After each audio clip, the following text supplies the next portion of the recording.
வந்தருள்வாய் எந்தன் பிதாவான இறைவனே இறைவனே இறைவனே வருவாய் நீ வருவாய் நீ வருவாய் ஆண்டவனே எந்தன் பிதாவான இறைவனே சோதி பெரியவனே துளங்கும் அருளில் முழங்கும் விளங்கும் துளங்கும் விளங்கும் துளங்கும் முழங்கும் ஆண்டவனே ஆண்டவனே நீ வரவேண்டும் வரவேண்டும் வரவேண்டும்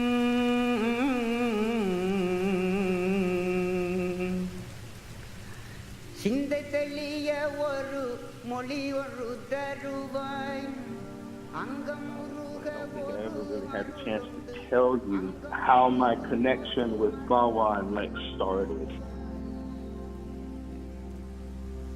With Lex,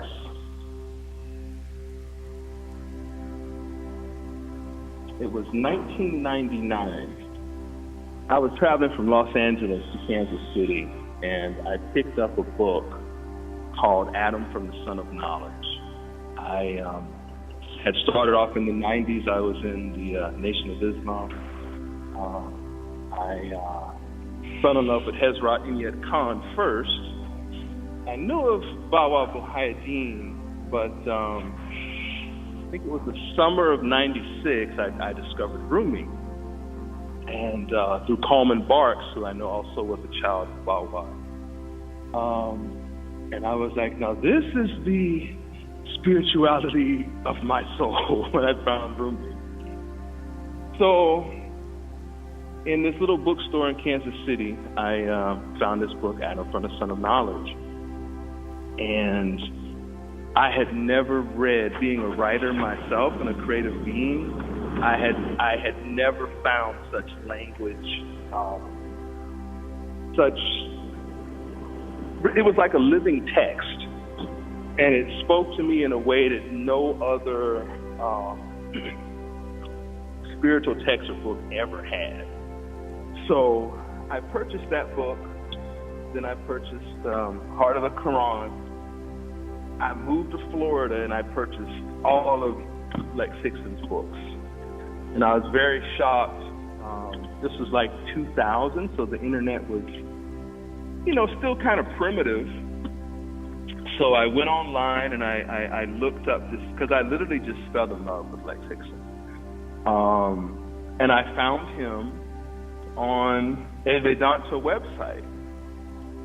And this is before I purchased the rest of the books. I just had Adam from the Son of Knowledge and I think Heart of the Quran at that point. And so I was kind of befuddled and kind of shocked that, this Islamic, I was telling my friends, like, this is like Sufi Shakespeare or something. This is beyond anything I've ever experienced. So I was very befuddled, first of all, to find him on a Hindu Vedantic website, and then the fact that he was no longer here. This is 2000, and he had transitioned in 1995. So that was kind of a shock to the system. Part of me was also pleased because I've always known there was a common thread throughout all of the spiritual disciplines and faiths, and I always wanted to really explore those, but I didn't really have a proper key to kind of unlock them in my own consciousness. So when I did purchase the rest of his works, I fell in love with Sri Ramakrishna. I fell in love with Buddha, and I really began to unlock these different traditions through Lex Hixon. And then shortly thereafter, the dreams began. And I had a succession of very vivid, very lucid dreams with Lex Hixon. And then I think it was 2001, before 9/11, I took hand with one of his companions, Dr. Mustaba Ali. And then I traveled to New York. This was Ramadan, December 2001.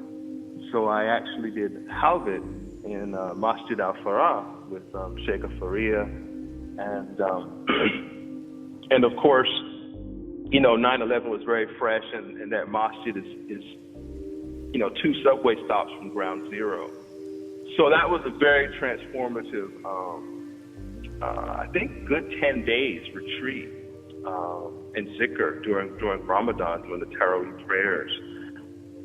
And the dreams continued, and I, of course, had this idea of really paying tribute to him with a book about his life, and then I began to meet more and more of his companions, and I still have really great friends,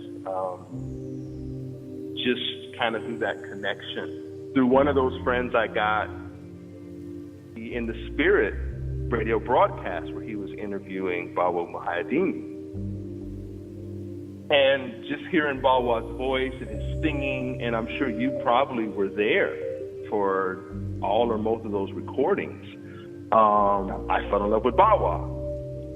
And really, it's pretty much been one kind of Dreamtime experience because, as you know, the Shirahi order, the main teaching is in the dream state. So I had this miraculous vision with Bawa. I think I was in Ceylon or somewhere in that part of the world. I was in a restaurant. I walked up this ramp, and there was Bawa. And he looked a lot more robust than the pictures we've seen of him. And he opened his mouth, and the top part of his teeth were like diamonds. Instead of teeth, they were diamonds. And then his tongue and his tonsils were literally like a whole universe filled with gems and crystals. And he said nothing, he just opened his mouth. And that event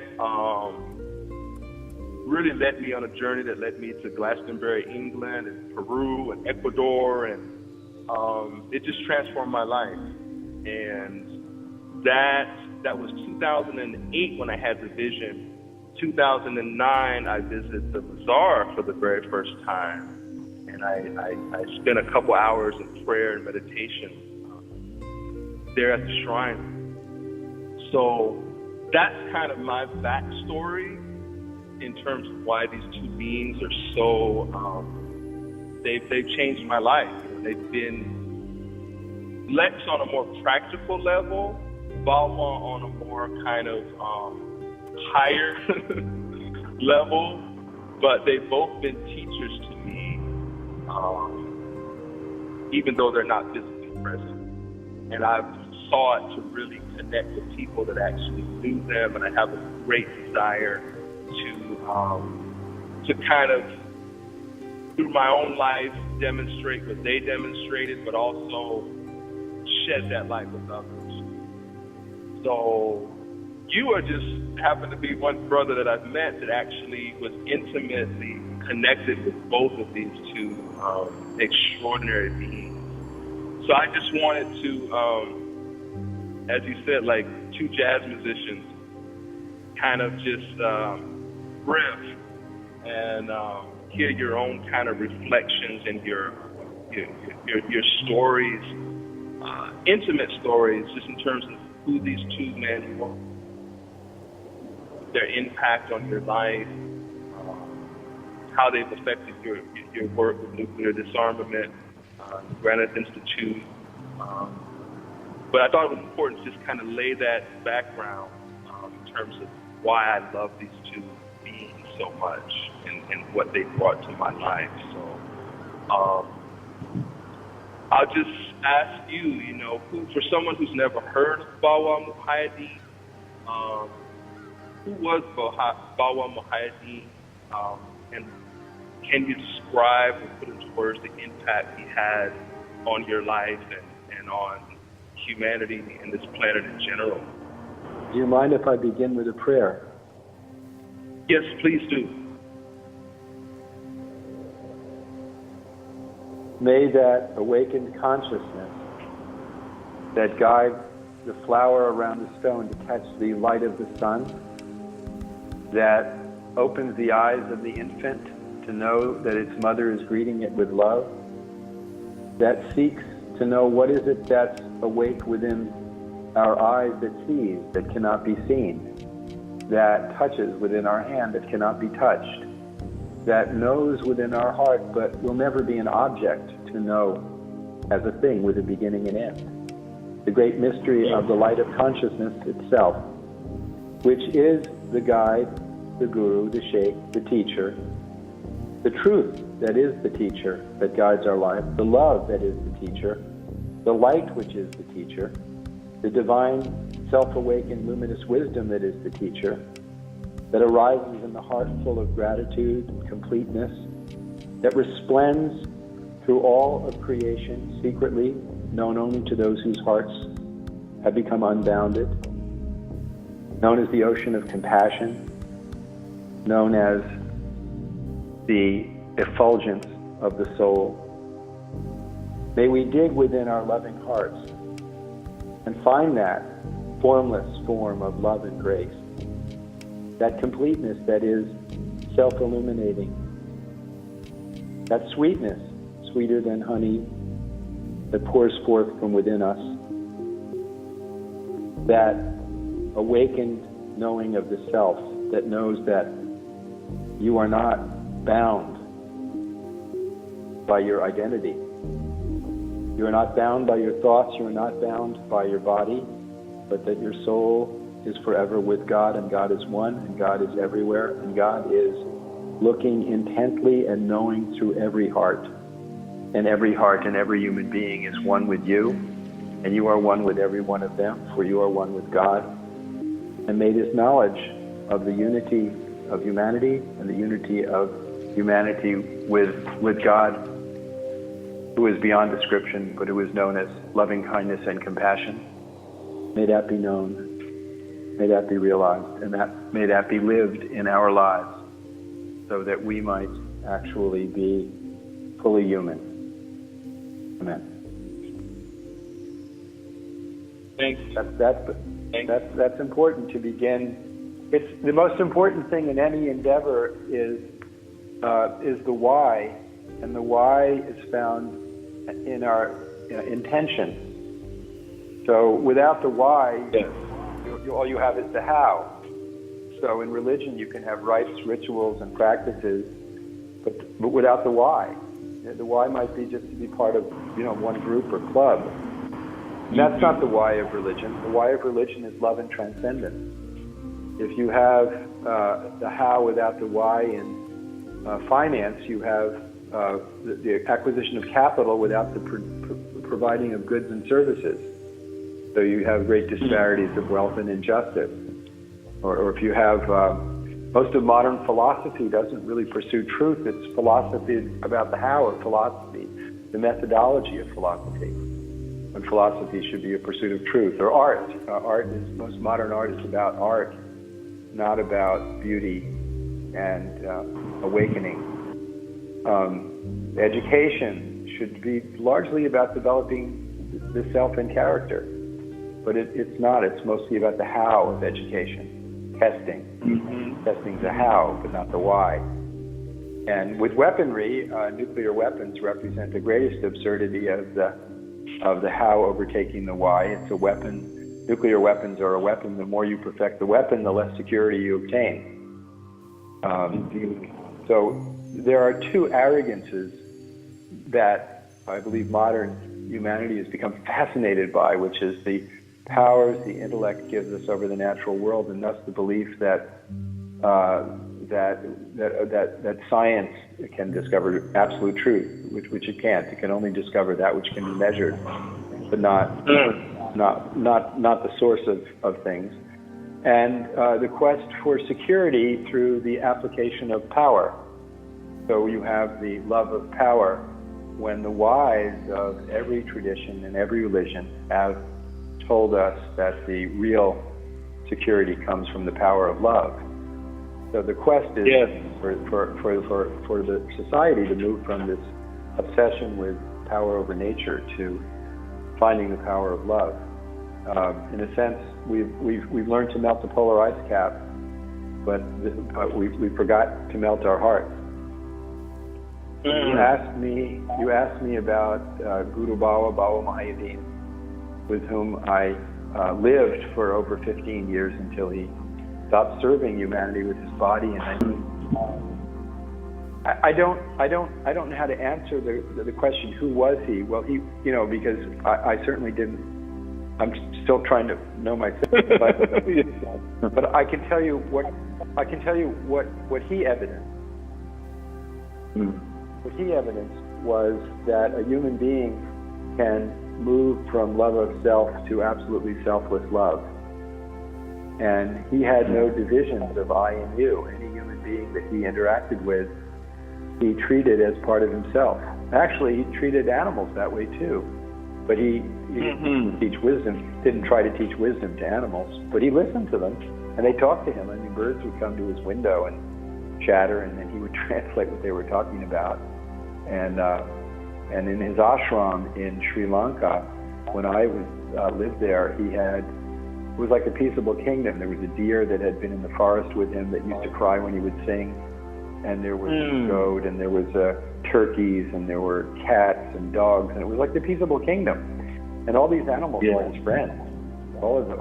And he said if we can tame the animals within ourselves, that the animals outside will recognize us. So he showed me a cave that he lived in the jungle in Sri Lanka, and it wouldn't be safe for a normal person to live there, because wild animals could kill you.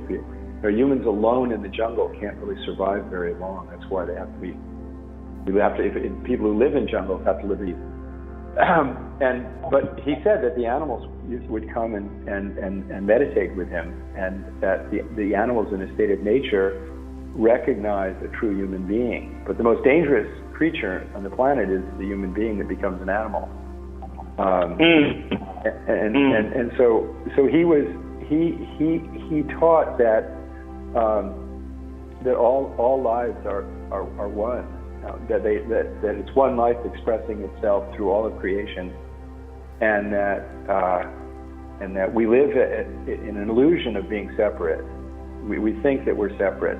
It's sort of like, to use an analogy, and I'm not trying to be cute in speaking in these kind of mystical terms. This is as tangible as I can tell you. We are waves on the ocean, and we think that we're separate from the ocean. We identify with the wave, and not the fact that we're part of a larger whole of life. And he, like a wave that has bowed down and realized that it is the ocean, he bowed down and fully surrendered to God.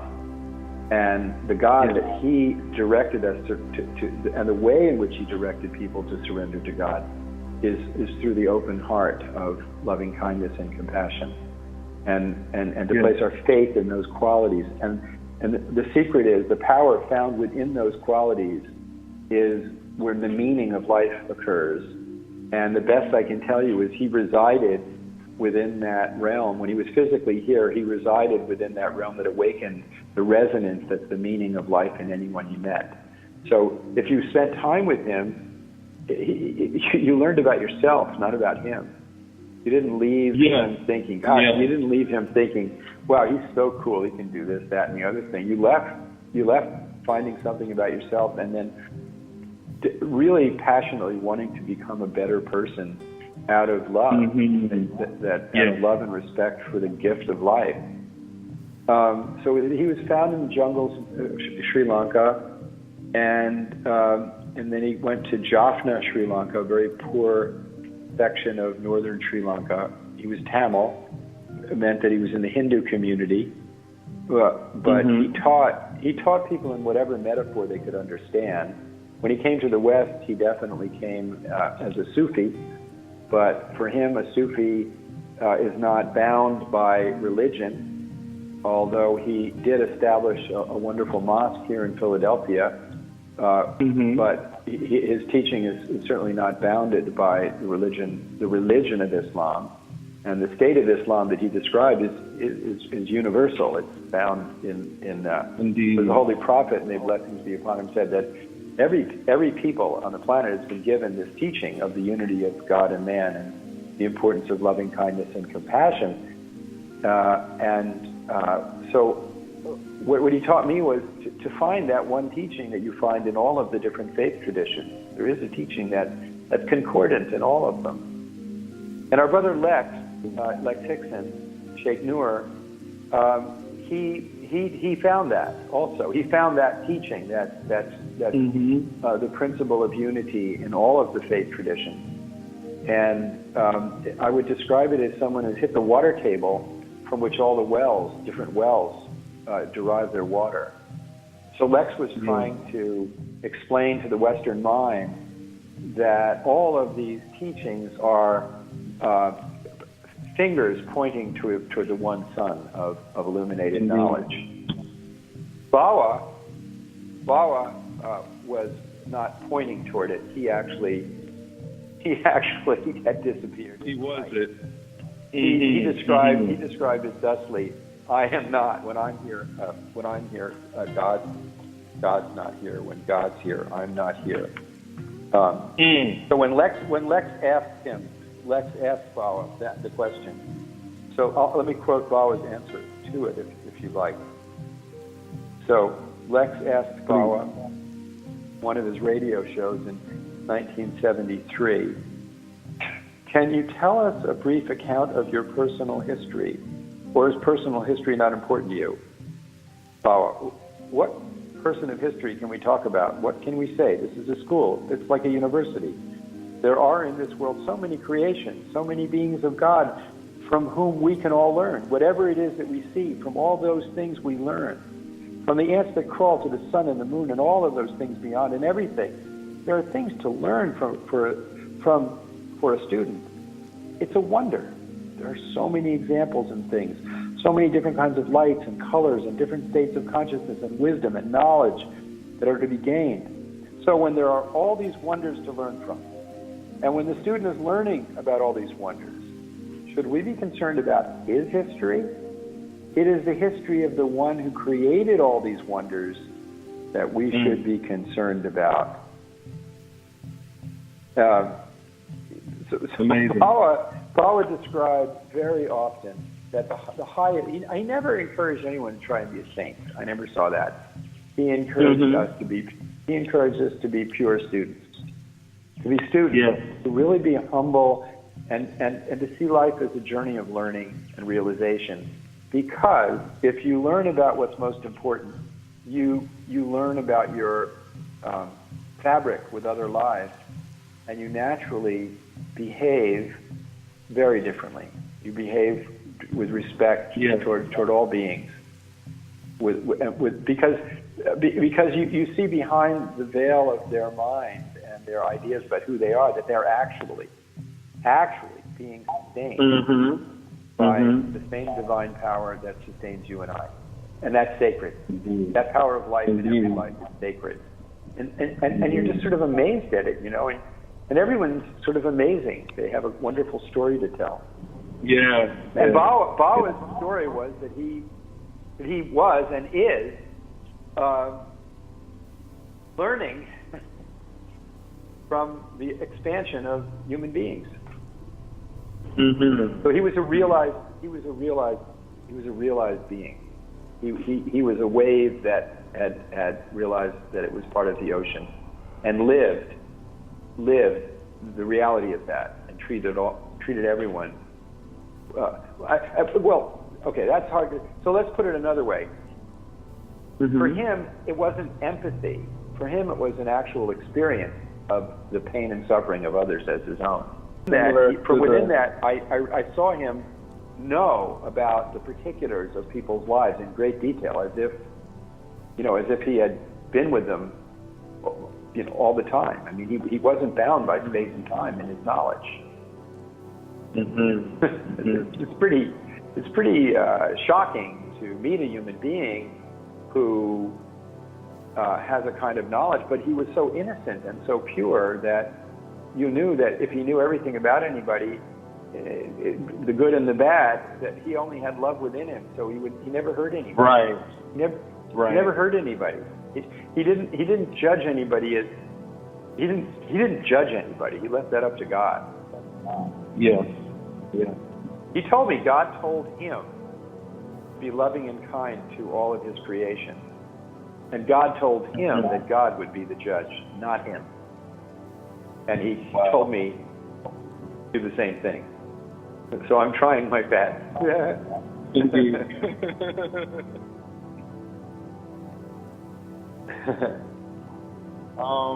How did you get to... So you met him in Sri Lanka first, or in America? And if so, if it's Sri Lanka, how did that come about? I met him in Philadelphia. Okay. 1972. Mm-hmm. And I went to Sri Lanka in 1974 and 1975.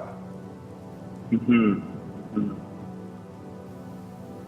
And I stayed with him till he dropped his body in December of 1986. Yeah. And I'm still studying just a minute portion of the bounty of teachings that he left in the form of in a formless way, that he was the example of that teacher that's dormant in everybody, but it's awake in initiates. Plus, an abundance of tapes and videos and things of his talks that he gave while he was alive. I mean, I don't think there's any other body of materials of anybody realized like him. He's certainly the only completely realized person buried in North America that we know of. Now, he said there were others here, but we don't know their names. He spoke very highly of some of the indigenous peoples that had been here, but so I was with him a lot. I mean, I can testify that directly that the teaching that Jesus, the stories about Jesus that they describe in the Bible, that state of attainable state of liberated love, or the stories that Buddhists tell of the Buddha or Muhammad or Socrates, any of these great beings who seem to have conquered themselves and speak of this great mystery that we call God, that he evidenced all of those traits. One time I was in Sri Lanka and a man came to kill him with a machete. A very poor man came and he was attributing some catastrophe in his life to the saint. We were in his ashram. There was just a corrugated steel roof and a bed. The man was brandishing a machete, screaming at Bawa, literally foaming at the mouth. And there weren't any other Americans nearby at the time. I was just sort of at the foot of his bed. I was much younger then. I was an athlete. I could have easily taken this guy out with his knuckles. You wouldn't have seen it coming. But something inside me said, don't do anything. And Bawa was there. He just had a sarong on and some beads. That was the only clothing he had. And he was very old and very small. And he leaned back. His eyes got huge, full of compassion and love. And he leaned back and exposed his neck and said to the man something along the lines of, "Will taking my life give your soul the peace that you're seeking, my dear brother?" And the man collapsed. He dropped the machete right at my feet, and he collapsed, and Bawa embraced him and said, "Go home, clean up, and come back tonight." So I'm telling you this, and I'm telling the listeners this, that I'm bearing witness to having seen God's love in action, having seen a human being faced with evil, death, and met it with loving kindness and compassion. And you could feel the vibrations. You could just feel the atoms in the air scintillating with goodness, and this wave of goodness. There's just no way anybody could penetrate this wave of goodness. And obviously there was some connection with this man, and and he felt the blessing, responded to it. I saw that. I was right there. I said, well, right. This is what he had in him. He didn't have fear in him. He didn't have anger, jealousy, misery, doubt. He had love. That's what I saw. Other people may have seen other things, and I can also tell you he taught other people differently. He taught other people differently. Lex had a wonderful relationship with him. Lex had, I don't know, dozens of interactions. Lex used to come down and stay with me when he would come to Philadelphia, be with Bawa. And Lex asked the best, there's just so many interviews, and Lex was the supreme interviewer. I mean, he just asked such great questions of Bawa. And so the tapes that we have of their interaction they're just so full, They're just so full. So full. They are. They are. Well, we hear a lot in the Sufi world about the glance when I think it's to say Bawa was like a beloved to his children. He definitely is a beloved to me. And the energy that comes from that first glance, or even Lex wrote about in Living Buddha Zen about the moment of transmission when spiritual power and the divine lineage of the tradition is passed from a master to a student. I know you probably had countless experiences like that with I call him Grandpa Bawa. But is there a particular, like the first time you met him, was there that experience of, and even what you just mentioned in terms of that man that wanted to kill Bawa, he experienced that. He experienced through that love, that transmission of divine power that he just had to surrender. Did you have a particular or a first experience like that with that glance where you really felt that transmission of divine light or divine power, or was there a first experience when you just knew immediately that this is my beloved guide and teacher?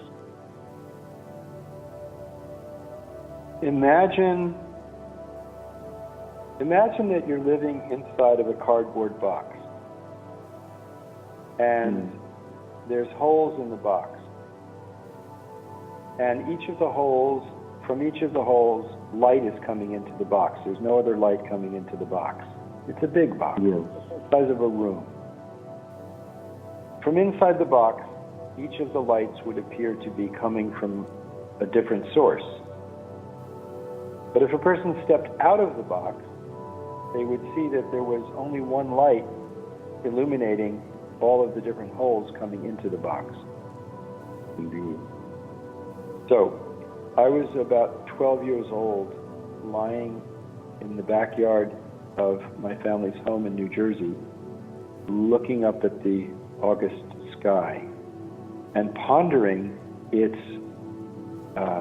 limitless duration and distance, that it was infinite. And then I began to reflect, how could infinite fit inside me? Because I'm finite.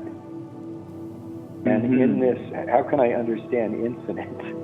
And in this pondering, and it wasn't a thought of pondering, I was truly pondering it, like the way a Zen student would be faced with a koan. In fact, this is the ultimate koan. The ultimate mystery of the soul, that the soul is infinite, living in a finite space and time. And something shattered, and for a non-durational moment, I was out of the box. But I wasn't out of the box because there's no I. The I doesn't exist out of the box. It's just one. In fact, the experience was one of enormous power and meaning. And it ended the second that the thought of I arose, that I thought, oh, I'm having this experience. Wow. And years later, I met Bawa, and when I met him, I immediately knew that he was living outside of me, and that he was very aware of all of the lights coming into the box as part of his own light. I knew that immediately. And as soon as I saw him, I was sitting, it was as if he was waiting for me, and he said, what do you want? Which is a really good question to ask yourself every day or in every moment. What do you really want? What do you want? What am I about? What do I really care about? What do I really care about? What's important to me? Instead of just sort of drifting, you know? And and I knew that what he had was more than I could even imagine. So I said to him, I want what you have. And then he smiled and he said, that's good. And then he said, do you have any questions? And I said, yes, can you give it to me? He said, yes.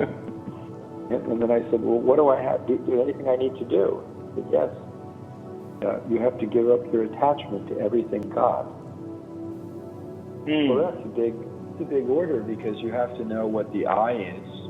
Where does it begin? What is its nature? What is attachment? I mean, you know, you're attached to, I'm not very attached to my fingernails. I cut them. I'm not attached to my hair. It falls out. I'm not attached, but I'm attached to my feelings, but I can't even see them, but I'm more attached to them than parts of me that I can see.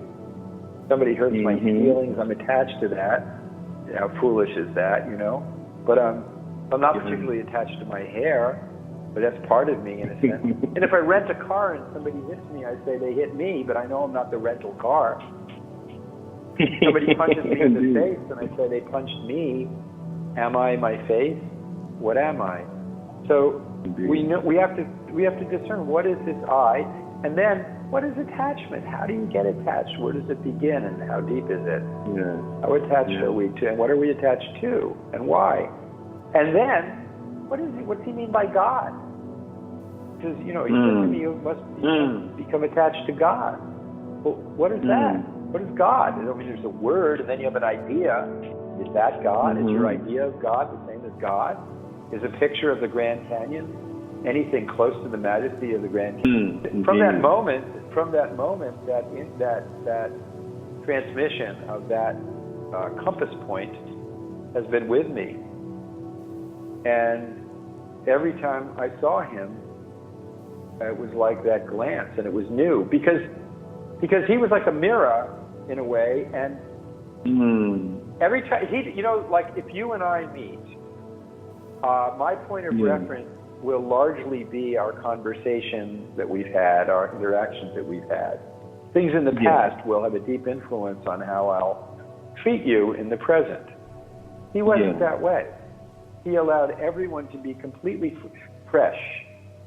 Like if you're with an infant, you know, you can come to them yesterday, you come to them tomorrow, they treat you fresh in the present. Right now. They remember you, but they let you define yourself in the present. They're not clinging to who you were, because they're living so in the present. And life is much more present than the speed of the mind. The speed of the mind is very clunky and slow. Life is faster than electricity. In fact, light is faster than light. And he was fast. He was in that speed zone. So he met you there. If you wanted to meet him, you wanted to really meet him, you had to come into the present, into the moment, into the breath, into the second within the second. You have to be here with him, be now. Always. He was always right there. I once saw him eat a potato chip as a meal, because he was so present with it. Wow. This is a conversation I think that can take one out of the box. Well, you know, our natural state, the Sufi path is really about the Zen path, the path of real Christianity, the path of real Judaism is a state of oneness, and you know, and that liberated state that's our natural state. That's why it's said the human being is made in the image of God. God has no image. And we become attached to the 10 openings, the 2 eyes, the 2 nostrils, the 2 ears, the mouth, the belly button, and the 2 openings below, or the 10 openings. That's Ravana. Ravana is Sita. Sita represents the feminine of the soul. Ram is the divine wisdom that's seeking reunion with his beloved, Sita, the soul. He enlists the mind as a disciplined mind, Hanuman the monkey, and they go to Sri Lanka to fight Ravana, the 10-headed demon, and reunion with Sita, his beloved, his wife, his soul. Lakshma, his brother, finds Sita, but Lakshma occludes Ram's vision on the path, and he has to tell him to get out of the way. But it was Lakshma as the intelligence can identify where the soul is, but can't merge with the soul. Ultimately, the demon, the misidentification with the 10 openings, the 10-headed demon, is overcome, and liberation of the feminine and the male is achieved. That's the Ramayana. There are 10 lost tribes that don't enter the Holy Land. Only 2 do. The 10 lost tribes don't. Those are the 10 openings of the identification with the body. So we, you know, in the Western tradition, there's the 12 tribes that come to the Holy Land.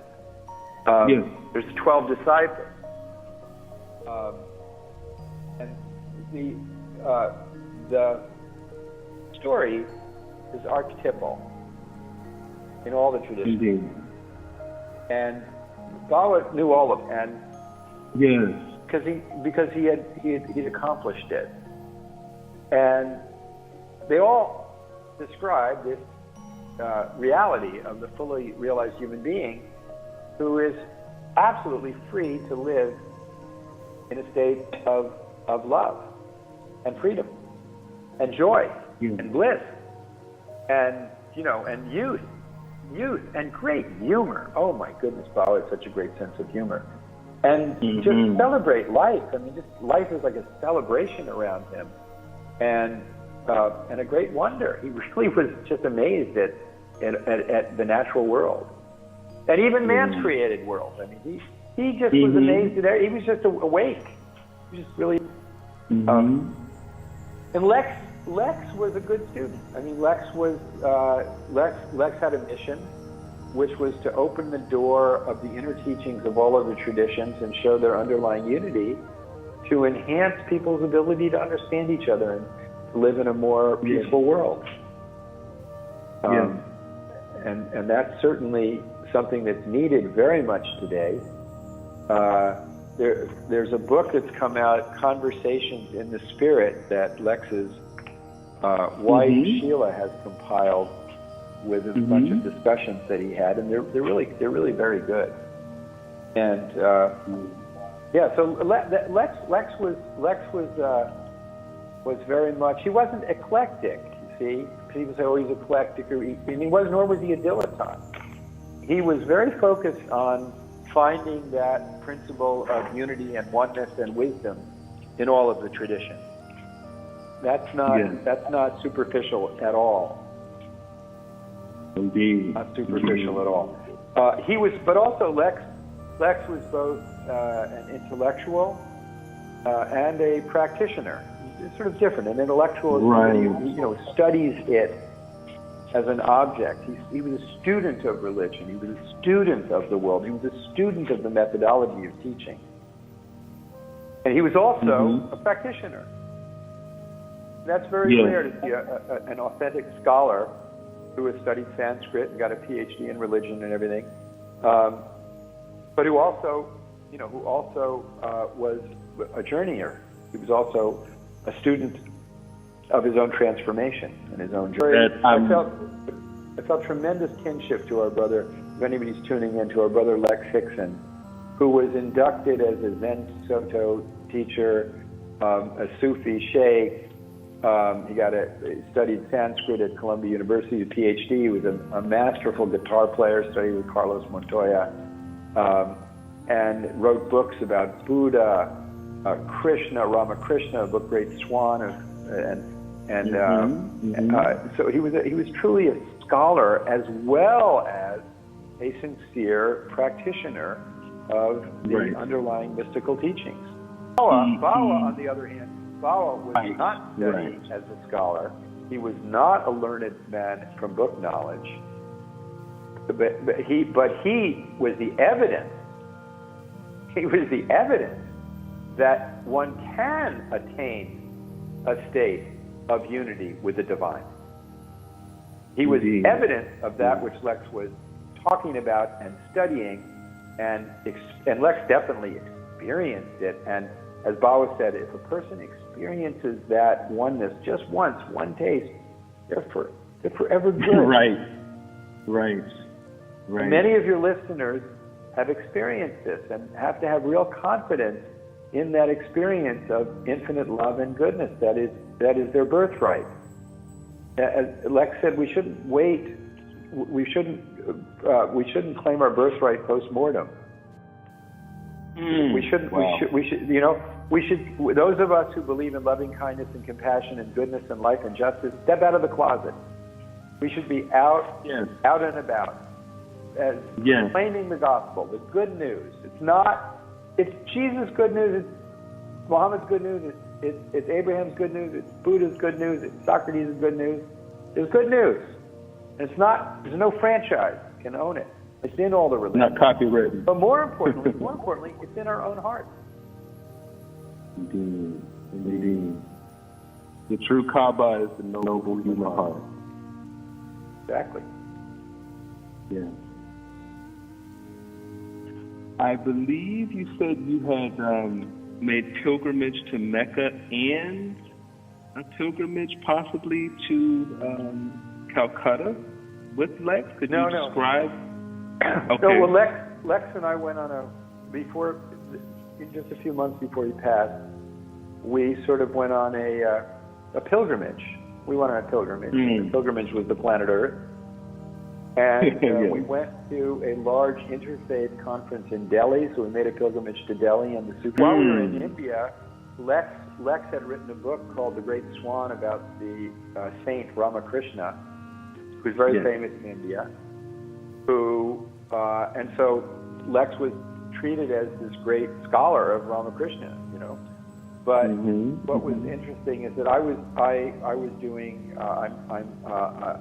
an international lawyer by training, and very concerned with nuclear disarmament issues and international human rights issues and international environmental law, which I teach these things, but mainly peace and security. So while we were there in India, Lex saw what I was doing and sort of changed gears and was very much helpful, almost functioned like my secretary, scheduling meetings and basically carrying my bags in a way.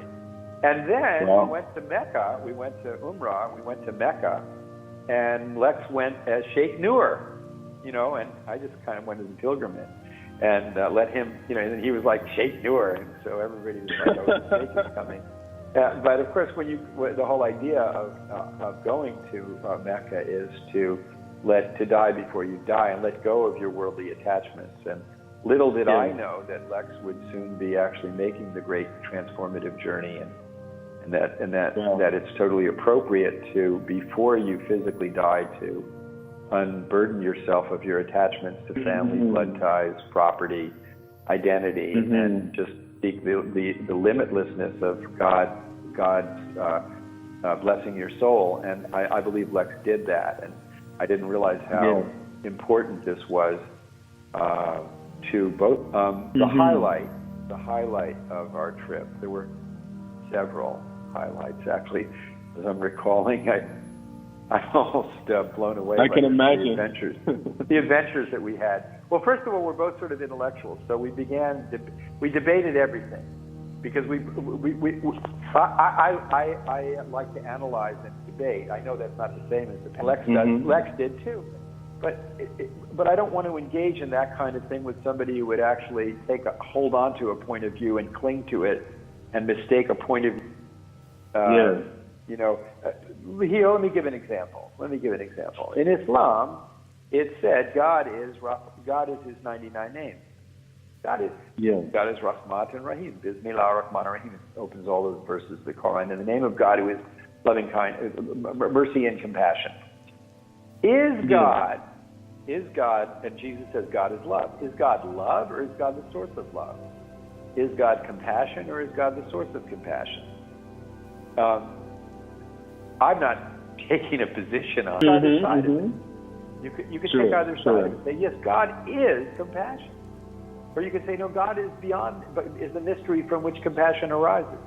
And you could have a debate. So just thinking about it at all is a win. So with subjects like this that we debated, you know, can you be saved by grace or by love, by wisdom? Does wisdom precede the qualities of God, or or the qualities the precondition for wisdom? I mean, we just debated everything. We had such a good time. I mean, people on the airplane thought we were crazy because we didn't stop. We really, and of course, we spent a lot of time sitting and meditating silently and everything. Yeah. But we really enjoyed that. So we got to Delhi, and I said, "Oh my goodness, I feel the presence of the Master. Do you?" And he said, "Yes." So we went to Nizamuddin Aulia's shrine. Nizamuddin was the great saint of Delhi, this great Sufi master, and it's a multicultural place. And every night we went there and meditated and hung out, and there was definitely a fragrance that we both experienced and spoke about it. When we were on the plane going from Delhi to Saudi Arabia, we were sitting there, and the fragrance just filled the air. And we both looked at each other. It was like, wow, do you smell it? Yes, wow. And I got up to see if it was somebody wearing cologne or an oil or something. And no sooner did I get up to go look for it than it disappeared. And we both looked at each other and said, oh, ye of little. Because it wasn't the smell. It wasn't the smell that came from perfume. It was a smell like you described, the glance of the divine that you see with your eyes. This was the fragrance of the divine blessing us. And we went looking outside in the world. And it was a very strong reprimand that we both don't look to find it outside. If you're going to find it, you'll see it outside, but you will not find you will not find your heart in the church unless you find the church in your heart.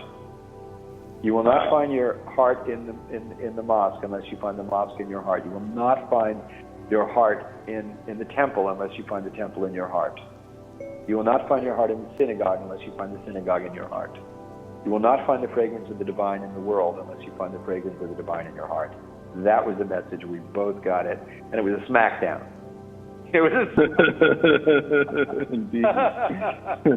We both, like, how do you describe, how amazing that is to have that experience with somebody? That was a profound sharing.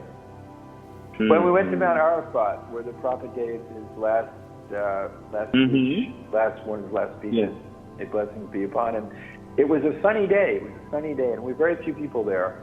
And it was we were there for almost the whole day. And in the middle of the day, there was a sun shower. It rained without any clouds. And it isn't nothing. There's nothing. Out of nothing, God makes everything.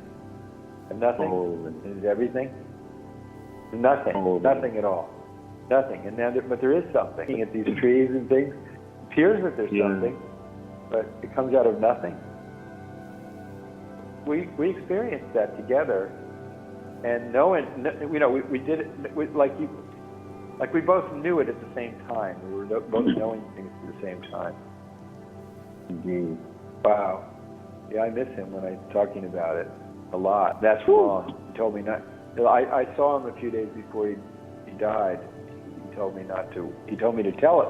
In fact, he told me to tell everybody that loved him not to be sad, and that he was prepared and he knew what was happening. was okay. Yes. Yes. And I remember looking deeply into his eyes and how bright they were. And I know it was true. He was ready. And he was okay. With Bawa, I said, what am I going to do with your dying? He said, well, what's your problem? But I have so much farther to go, and I've met so many of these teachers, and they don't. You've taught me so much, and I know so little, and I have so much more to learn. And what'll I do? And he said, well, what's your issue? And I said, you're dying. And he said, yeah, but I'm not going anywhere. I'm just taking this shirt off. And he said to me, are you going anywhere? And then he said, it will be much easier for me to teach my children without this. Then he pointed to his body. He said, a lot of the children have only seen this garbage bag that we use to carry goods for them, but they haven't seen the real teacher. He said, don't think this is the teacher. Don't think this is your teacher. This is just the bag that I carry goods with. He said, it'll be much easier for me to teach without this, from within the heart. And he said, if you meet anybody looking, bring them to me. And so what can I say is that everything he said was true. I'm amazed at how it's true. I still feel that I feel like more of a beginner now than I ever did. Like I don't, like I'm just beginning. That's beautiful. I don't feel like I know very much. I misread the election in America. I don't understand how atomic energy really works. You know what I mean? I've never seen an atom. I can't imagine why society would organize itself into groups that plan the destruction of all life on the planet in an afternoon and think that this is a noble endeavor worth taking food away from hungry people. I can't understand that.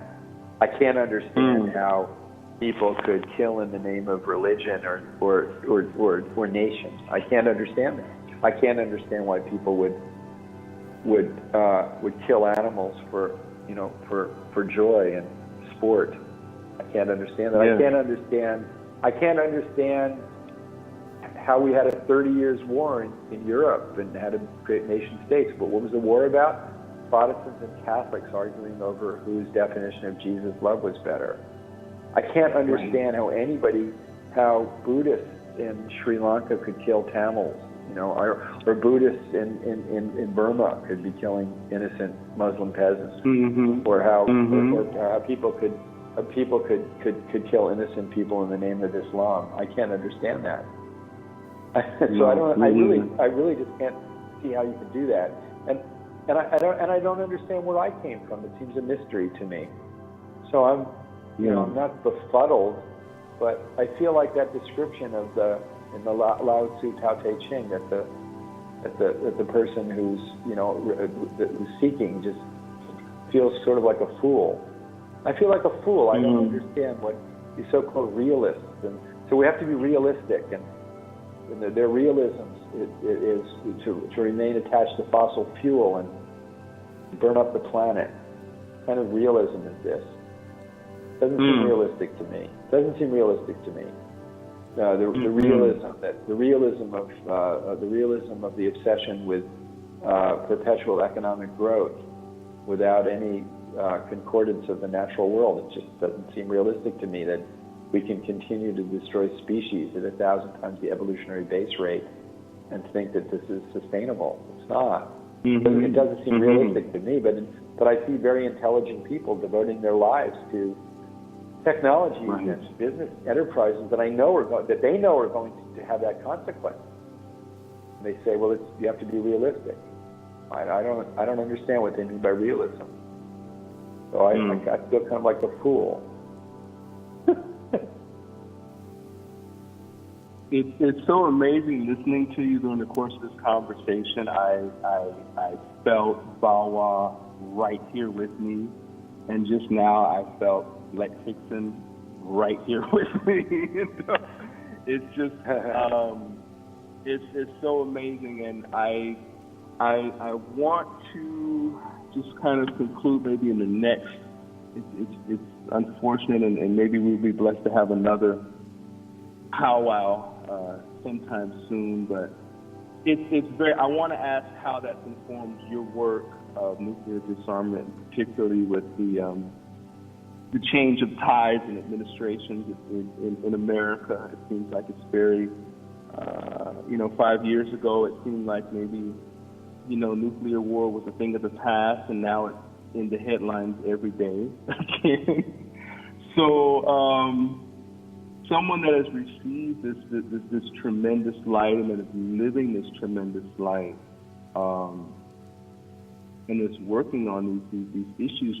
Because I know now there are a lot of just common folks now that actually are worried about a nuclear war.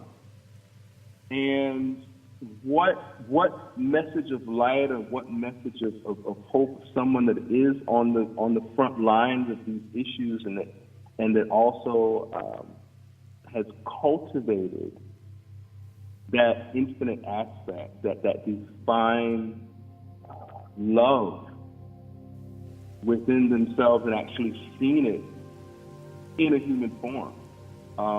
What could you impart to all of us that would get us through these seemingly, like Lex said, okay, the ocean appears chaotic on the surface, but it's totally peaceful in the depths. What wisdom could you impart to those out there that are frightening? And if you watch the news, it can be very frightening. From both the spiritual perspective and the quote unquote realist perspective, what advice could you give us to in these seemingly dark times? Do not have faith in the world. Mm-hmm. Do not lose your confidence that you can discern the difference between chocolate and shit.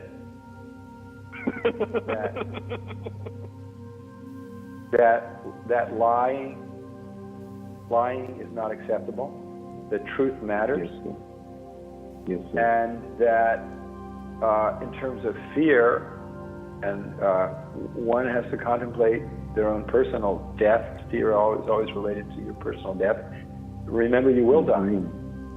That's right. And don't be distracted and fall prey to this idea of the pursuit of it doesn't. If you're looking for security in the world, it's not there. It's not there. Absolute security.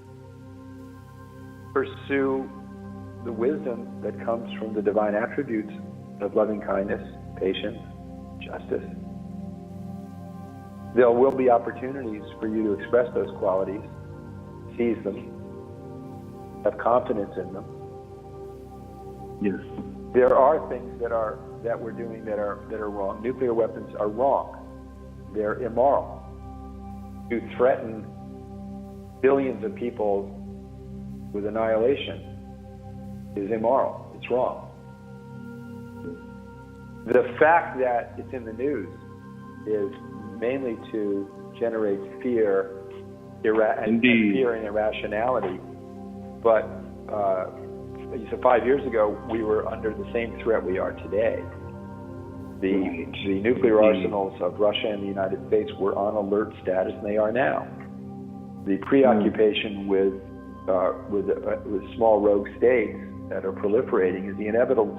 They're not the cause of the problem. They're the result of the incoherence of saying these weapons are good for me, they're not good for you.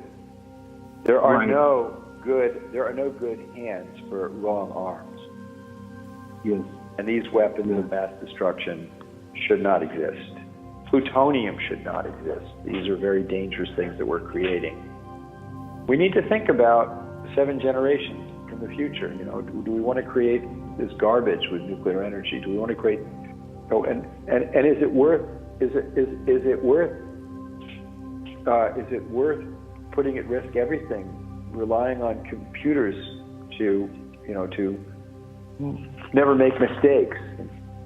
There have been so many instances in which computers have created the appearance of nuclear attacks and almost precipitated annihilation of the human species. the risk is utterly irrational. The morality of planning the destruction of billions of people utterly irrational. So, what I tell people is demand 3 answers to 3 questions of every political leader. 1, what are you doing to end poverty? Because we're the first generation that could actually end it. We have the technical means to do it. It's never happened before. 2, what are you doing to protect the climate? And then, because that's the way. In order to protect the climate, you have to have a different system of energy. You have to have a different system of finance. You have to have a different system of geopolitics. You have to have cooperation. And number 3, what are you doing to get rid of nuclear weapons? Which is code for saying, because once you try and get rid of them, you realize there's a reason we have them, which is that we're adversaries, and we shouldn't be. There's nothing in Russia that we want, and they're not about to invade the United States. So this is absurd. It's absurd. It's insane, actually. So I tell people, use your common sense, and if you're in a state with democracy, where there's any democracy left, demand answers to these questions, and seek out experts. I'm an expert in nuclear policy. I'm not an expert in climate. I'm not an expert in poverty. Yes. If you're interested in any of those 3, they're all integrated. We're not going to eliminate poverty while the big players are threatening annihilation with nuclear weapons. We're not going to protect the climate without it. And and once you realize we have common interests, we live in one home or one human family, and nuclear weapons make no sense, and we can move forward. Never be guided by fear. And pray. Pray for peace. Pray that you be a sanctuary of peace. Pray to the one who's worthy of praise, which is the great mystery beyond name and form and beginning and end. Pray for freedom for yourself and others. Pray for love. Don't put faith in things that are confusing and you don't understand. Put your faith in the divine quality. Don't follow your ego. It will only lead to more suffering. Follow the goodness of your heart. It will lead to light. Yeah. Thank you, Mr. Granoff. This has been an amazing conversation. There's been no junk food, all nutrients.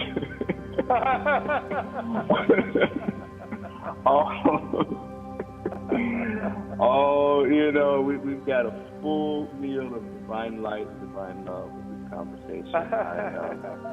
Guru, will you sing us a song for our meditation, and the people listening will be able to meditate, and the people here will be able to meditate?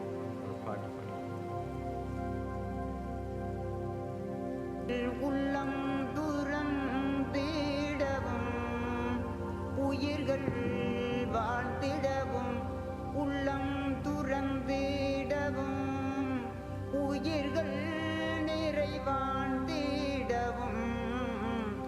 அஞ்சும் அஞ்சும் தெளிந்திடவும் உந்தன் அருள் வந்து சொரிந்திடவும் உந்தன் அருள் வந்து சொரிந்திடவும்